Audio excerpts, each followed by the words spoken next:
Dövlət İmtahan Mərkəzi 2-ci və 3-cü ixtisas qrupları üzrə 24 may 2026-cı il tarixində keçirilmiş qəbul imtahanının nəticələrini elan edib.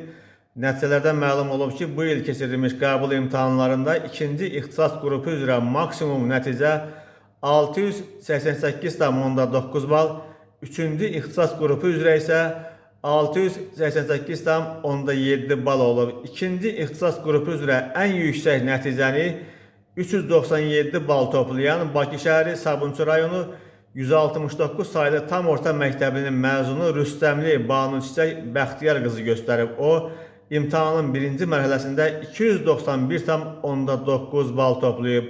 Beləliklə, hər iki mərhələnin cəminə görə 688,9 bal toplayan Rüstəmli Banu Çiçək ikinci ixtisas qrupu üzrə ən yüksək nəticəni göstərən abituriyent olub.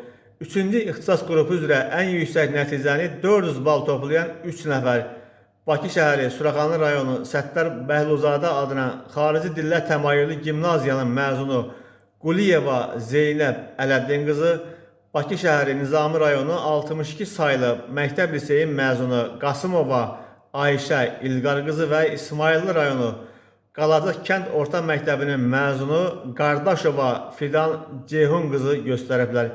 Quliyeva Zeynəb Ələddin qızı imtahanın birinci mərhələsində 287,7 bal, Qasımova Ayşə İlqar qızı 285,9 bal, Qardaşova Fidan Ceyhun qızı isə 285,2 bal toplayıb.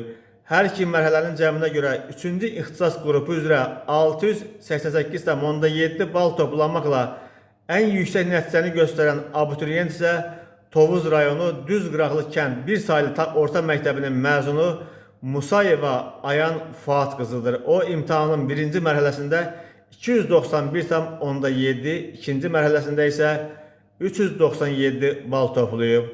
Bütün abituriyentlərə uğurlar arzulayırıq.